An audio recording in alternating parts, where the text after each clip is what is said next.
Nada, gracias a vosotros. Muy buenas tardes. Nada, como decía el presentador, muchas gracias. Pues yo soy parte del equipo de Telefónica Tech, que es la integradora tecnológica del grupo Telefónica, y básicamente mi rol es construir cuál es la propuesta de valor de los servicios que nosotros presentamos a los clientes. Si alguno ha estado en alguna de mis charlas que en algún otro evento, sabrá que no suelo dar charlas al uso. No me gusta repetir lo que podéis escuchar en casi cualquier lado. Lo digo por ir gestionando las expectativas. ¿Vale? He estado repasando la presentación y he comprobado que no he escrito ni una sola palabra en ninguna de las slides. No es que no haya texto, pero no he escrito ni una sola palabra, porque probablemente esta charla sería completamente innecesaria. Primero porque mis dos colegas anteriores ya han hablado sobre los datos y lo importantes que son en distintas fases del proceso, tanto pues el perfil de un data scientist como el perfil de un ingeniero de inteligencia artificial, pero sobre todo porque si hay alguien que realmente necesita todavía que otro alguien como yo le explique la importancia de los datos para hacer un proyecto de inteligencia artificial generativa, la realidad es que está absolutamente perdido. Entonces, probablemente tendría que dar varios pasos atrás para poder sacar el valor.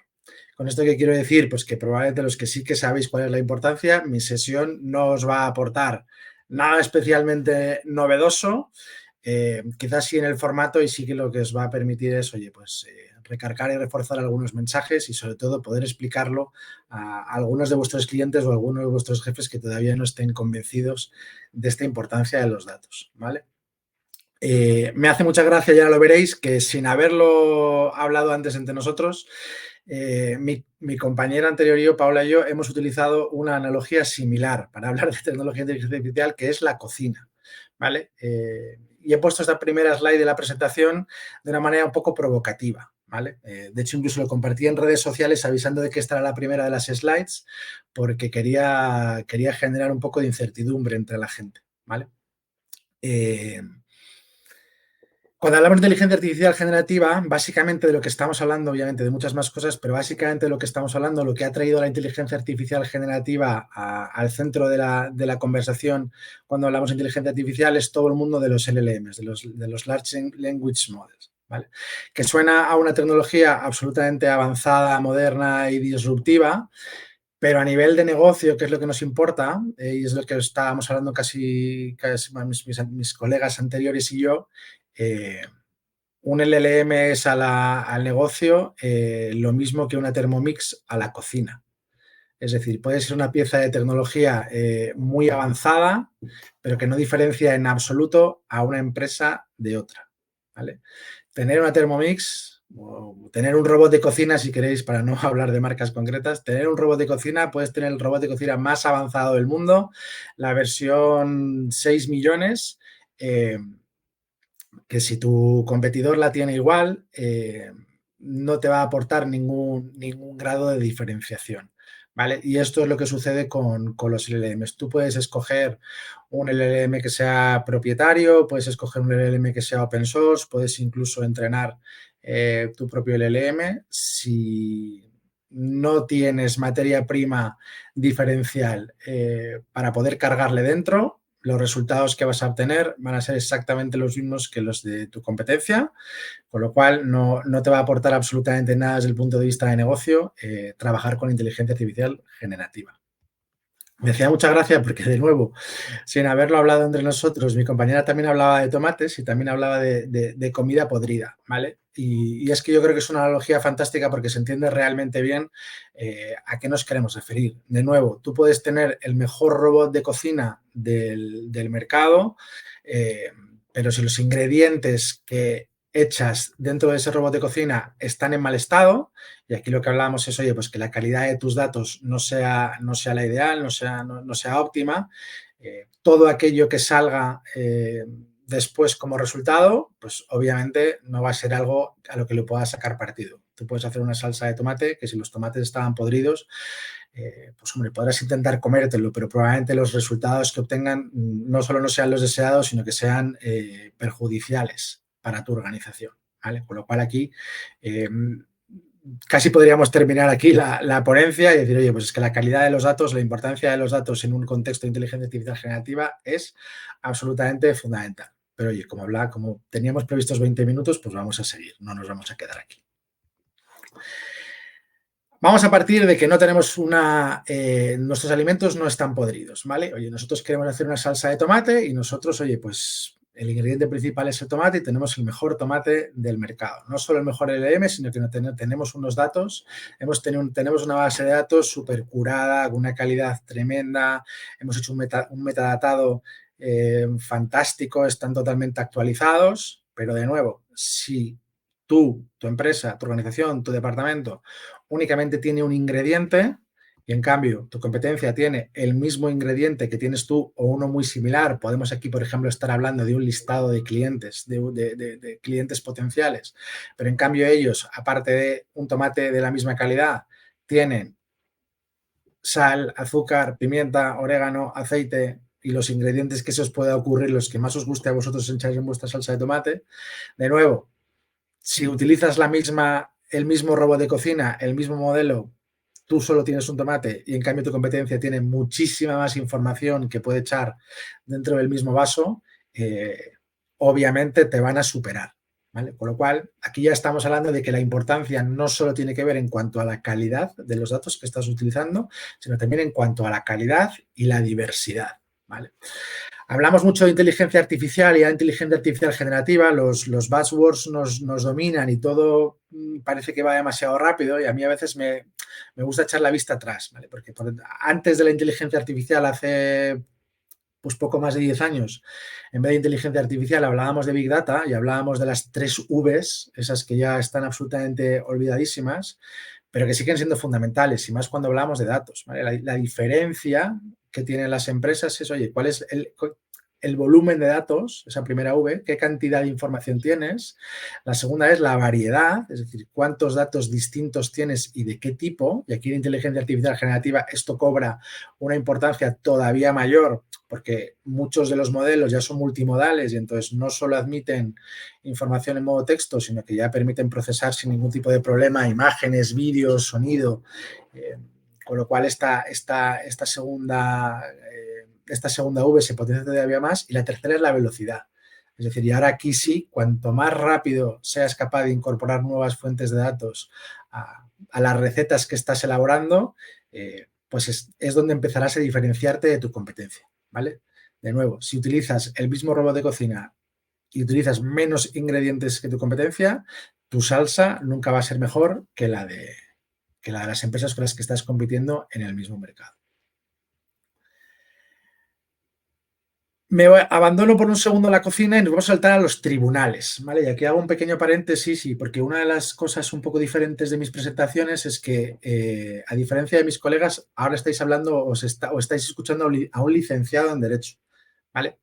A mí me gusta contarlo porque desde el punto de vista de negocio se puede sacar mucho partido de la inteligencia artificial sin ser una persona técnica, ¿vale? Entonces, esto es importante. Y aquí me hace gracia contarlo también y es importante porque no sé si os habéis dado cuenta de un aspecto que para mí es muy relevante y es que en toda la litigiosidad que está surgiendo alrededor de la inteligencia artificial generativa, las demandas multimillonarias que están surgiendo, sobre todo en Estados Unidos, no tienen que ver con patentes, no tienen que ver con la propiedad intelectual de las herramientas tecnológicas.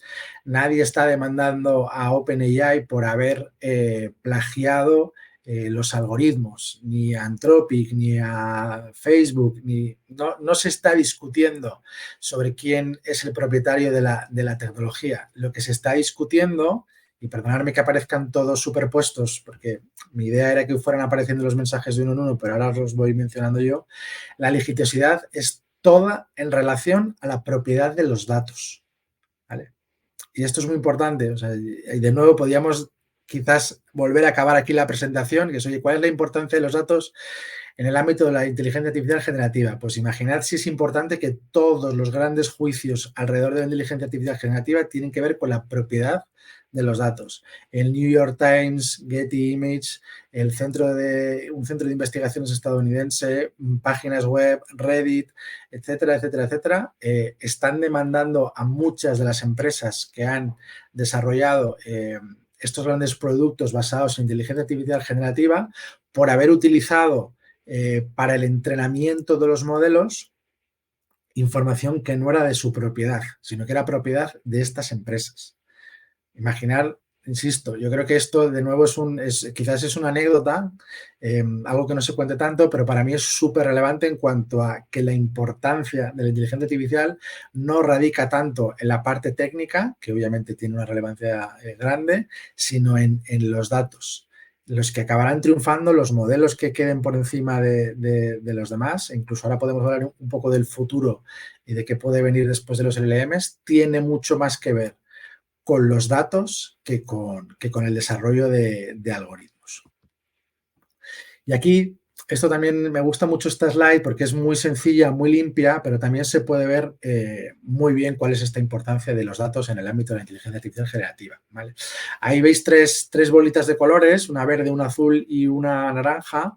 Cada una de ellas representa una de las versiones pasadas de los modelos de OpenAI, de GPT.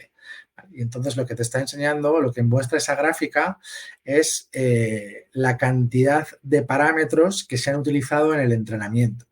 Entonces, aquí faltaría GPT-4 y si veis, pues si GPT-3 ya fue entrenado con 175 billones de parámetros, GPT-4 ya ha superado el trillón de parámetros utilizados en el entrenamiento. Imaginad la cantidad de información que es necesario tener para poder hacer un entrenamiento con 1 billón de parámetros. Aquí, de nuevo, alguien que no tuviera un acceso masivo a la información hubiera sido absolutamente incapaz de desarrollar un producto como es GPT, por muy avanzado que tuviera la parte tecnológica de los modelos. Y de hecho, en las pruebas de rendimiento que hay, quizás alguno las haya estudiado, incluso haya experimentado en qué rendimiento ofrecen distintos modelos disponibles en el mercado a la hora de hacerles una misma pregunta, la diferencia en las respuestas, de nuevo, tiene algo que ver con cómo estén entrenados los modelos, pero sobre todo tiene que ver con la cantidad de información que el propio modelo tiene disponible para poder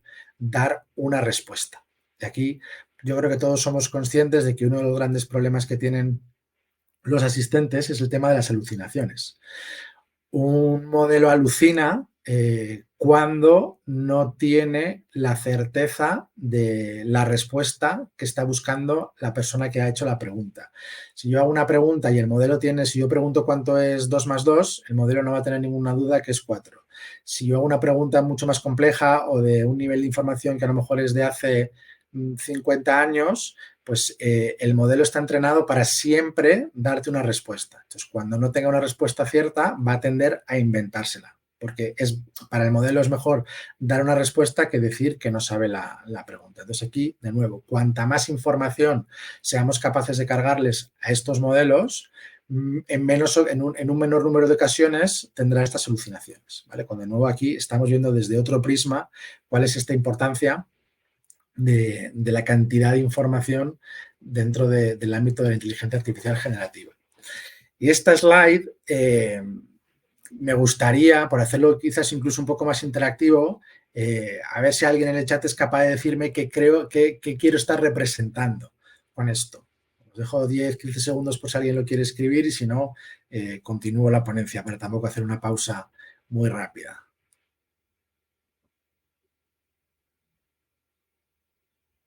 Bueno, veo que nadie se anima, no sé si es vergüenza o es que os tengo absolutamente descolocados.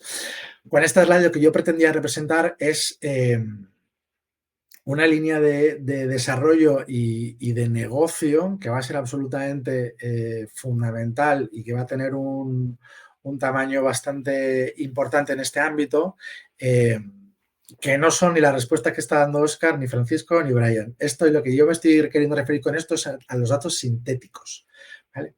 Que es algo yo no diría que ha surgido con la inteligencia artificial generativa, porque ya antes de todo de que se hubiera convertido en mainstream, pues ya sucedía. Lo que pasa es que ahora los LLMs lo que han hecho es facilitar de una manera absoluta la creación de datasets sintéticos. Por si alguno no lo conoce, cuando hablamos de datos sintéticos, lo que estamos hablando es de datos que no son reales. Y cuando decimos que no son reales, es decir, que son datos que imitan otros datasets que sí son reales, pero en cuanto a sus parámetros, su configuración, el nivel de dispersión, etcétera, etcétera, etcétera, pero no es información que esté capturada del mundo real. Por ejemplo, os pongo un ejemplo que se entenderá mejor. Tú puedes tener un listado de clientes en los que tengas pues, nombres y apellidos, nacionalidades, el género, nivel adquisitivo, cuántos productos ha comprado, si es cliente desde hace un día o desde hace 10 años. Tú puedes tener un CRM con múltiples parámetros. Quieras entrenar un modelo basado en esa información, pero a lo mejor tu base de datos no es lo suficientemente grande como para que el entrenamiento sea efectivo o como para que los resultados que te devuelva un modelo sean muy precisos, ¿vale? Porque unas cosas, y hago un pequeño paréntesis, cuando entrenamos un modelo, lo que nosotros estamos haciendo es utilizar un histórico de datos para enseñar al modelo para que cuando metamos un dato nuevo, el modelo sepa interpretarlo con respecto al histórico, ¿vale? Entonces aquí, cuanto mayor es el histórico, mejor está entrenado el modelo y mayor es la precisión de respuesta. Entonces lo que nos puede pasar en algunas empresas, sobre todo en las pequeñas y medianas empresas que ahora se están subiendo a la hora de la inteligencia artificial, de mano de la inteligencia artificial generativa, pues lo que puede suceder y sucede en muchos casos es que sus bases de datos son de un tamaño menor que la de las grandes empresas. Entonces, la manera de compensar esto es precisamente multiplicar el tamaño de esas bases de datos replicándolas. Y como no las puedes replicar con datos reales porque no tienes acceso a ellos, lo que haces es crear datos sintéticos. Entonces, básicamente, lo que haces es, pues si tuvieras una lista de 100 clientes, pues puedes hacerlo de 200, 300, de 1000 clientes, que serán ficticios, no serán personas que existan en la realidad, pero todos los parámetros que apuntes en la base de datos, lo que hablábamos, el nombre, el apellido, el género, la capacidad económica, los productos que han comprado, van a reproducir de una manera bastante fidedigna a tus clientes reales. Es decir, serán clientes irreales, pero no se inventará por completo cómo está compuesto ese dataset. Lo que hará es tener que tengas una base de datos mucho más grande que te permita entrenar mejor tus modelos.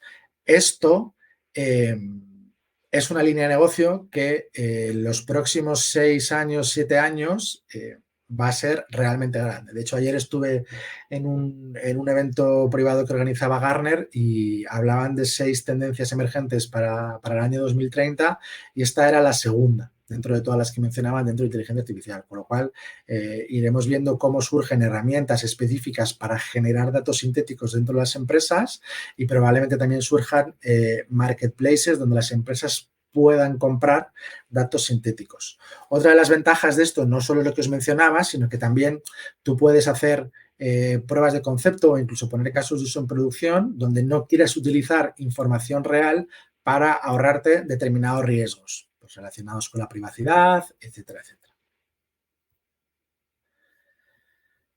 Otro dato importante alrededor de las fuentes de datos, ¿vale? Que va en la misma línea de lo que se hablaba antes. Esta es otra manera de enseñar. Cuando se enseñaba el tomate por un lado y luego el resto de los ingredientes, pues esto es parecido. Es decir, oye, no solo se trata del volumen, no solo se trata de que la versión de ChatGPT 3 estuviera entrenado con 175 billones de parámetros, sino qué tipo de información, ¿vale? Lo que os hablaba antes sobre la variedad. Oye, pues mira, aquí un 60% es información que básicamente han obtenido de Internet, pero luego pues hay libros, está la Wikipedia, o sea, hay múltiples fuentes de información. Aquí es muy importante, entre otras cosas, hasta que para que los modelos puedan contrastar las distintas fuentes de datos en las que basarse para darte una respuesta, aquí de nuevo esto es fundamental, ¿vale? Con lo que veáis, no solo es un tema que tienen que tener en cuenta las empresas a la hora de poder tratar su información, sino que es algo que los propios, los grandes players que están desarrollando estas tecnologías también lo tienen en cuenta. La variedad, o sea, no solo el volumen es importante, sino la variedad también. Volviendo a la analogía de nuestro robot de cocina, hasta ahora de lo que se está hablando desde el punto de vista de la importancia de los datos es de todo lo que echábamos por la boca del vaso. Es decir, qué le metemos al robot para que una vez yo le dé al botón pueda empezar a preparar recetas con mis datos. ¿Vale? Pues siguiendo con la analogía, de lo segundo de lo que tenemos que hablar es de esas recetas. ¿Vale? Esto es importante porque a mí, además, es una cosa que yo generalmente no escucho hablar, pues cuando oigo a otros colegas hablar sobre la importancia de los datos, ¿vale?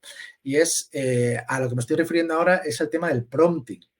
Es decir, oye, ¿cuál es? Como todos sabréis, pues la mayoría de los modelos de los LLMs, al final de la parte técnica que está detrás de la inteligencia artificial generativa, una de las cosas más potentes y que está empujando la democratización de esa tecnología es la posibilidad de utilizarla usando lenguaje natural, es decir, oye, pues la manera en la que tenemos de expresarnos todos en el día a día.